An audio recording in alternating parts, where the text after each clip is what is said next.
Card Player is here at the Bellagio for the World Poker Tour's championship event, the 5-Star Poker Classic. Now today is day 5 of the event, and just now there was a break, and we had a chance to catch up with Scott Fishman. Well, I mean, day 2 I started with 8, and the blinds are 4 and 8. I was the big blind in the first hand, and they walked me. So I was like, wow, this is going to be a good day. And then I doubled up with jacks a little while after that, and then I just played really well. I actually got up to about 240 on day 2. And then Imperium, Sorel Mitzi sat down and drilled me for half my stack. So just before the break, there was a big hand played between Ben Johnson and Kirk Morrison.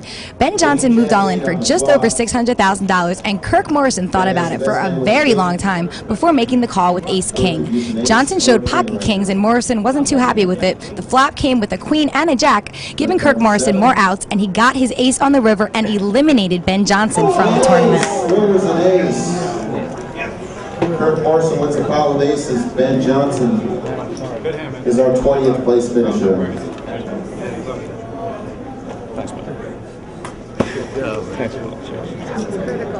That's such a lot of bucks. I about laid that down. Easy. I'm a little bit less chips. What was your thought process making that call? It took me a while to think about that. Ben just lost the hand before. I've never played with the gentleman. He didn't play that many hands, which had a lot of influence on the way I was going to play this hand. And but he lost the hand before, and there's a chance he might be steaming. You know, I looked at him real hard. He looked pretty calm, which didn't really help me that much. And but for the fact that I was risking less than a third of my chips, and I have a chance to bust somebody out. How much was the call? $673,000. And trust me, I thought about it a long time. I was just trying to talk myself into him having ace-queen suited. I was like, please have ace-queen suited. I mean, you know, you get to those situations where like you're almost willing it to happen, you know. And I said, oh, I just don't want to see kings or aces. You know, I knew he didn't have aces. But I said, there's a chance he has kings. But you know, if he's got jacks or queens and there's an extra $270,000 in the pot, I don't mind taking that stab when I have that much money in front of me already. Because I think I can come back from anything. I play a short stack very well, but I don't want to play a short stack. Well, let's get rid of that. And you wouldn't even have been short stacked, even if you had lost the hand. Stack. And of course, he turned over 2 kings, and I wasn't real happy with it. That's for sure. And I'm glad he didn't have jacks or queens, because it came jack queen. So, but it gave me extra outs with the 10. And, absolutely. And I spiked an ace, and but that's been far and few in between for me. So, but I think it's my time. I really do. So I was going to keep on trucking.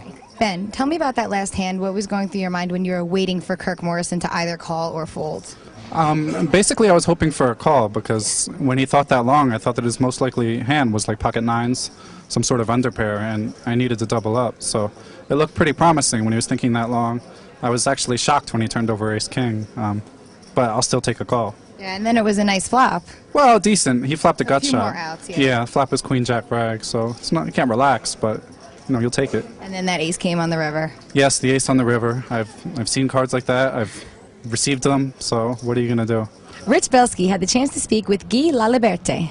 Very rarely do we have a crossover of such a success in the business world and in poker, but we do have one right here with Guy Laliberté. Now, Guy, first off, you are the owner of Cirque du Soleil, but you have entered the poker world. You play high-stakes cash games, and now here you are with 19 people left in the WPT Championship. How does it feel to make it this far into one of the biggest events of the year? Well, for me, it's fun. You know, I'm not here for the money. I'm not here for the fame.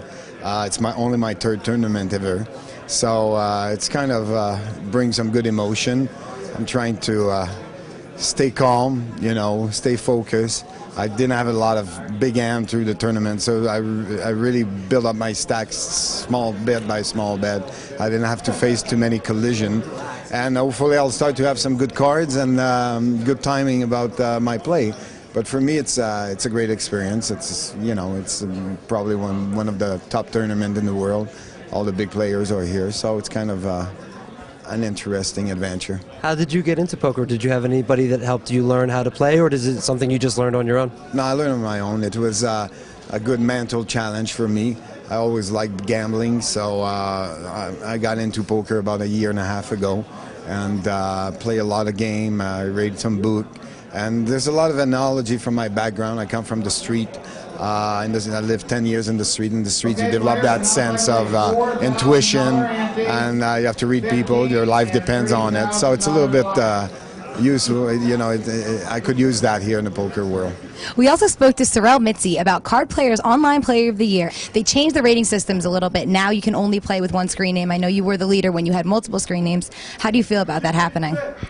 Kind of sucks. I was all excited about being #1 on Card Player, and then a week later they basically told me that the score that I made under Christy C, which was the F-Tops win, no longer counted. That was kind of disappointing, but you know, I think I'm gonna probably manage to get top 5 if I keep playing online and keep showing the results that I've been showing. So do you plan on trying to play more under just one screen name now that you know only one screen name counts towards the Online Player of the Year? Well, the whole reason why I played under Christy C in the first place was because my account was hacked at the time, and I wasn't able to play under my Imperium account.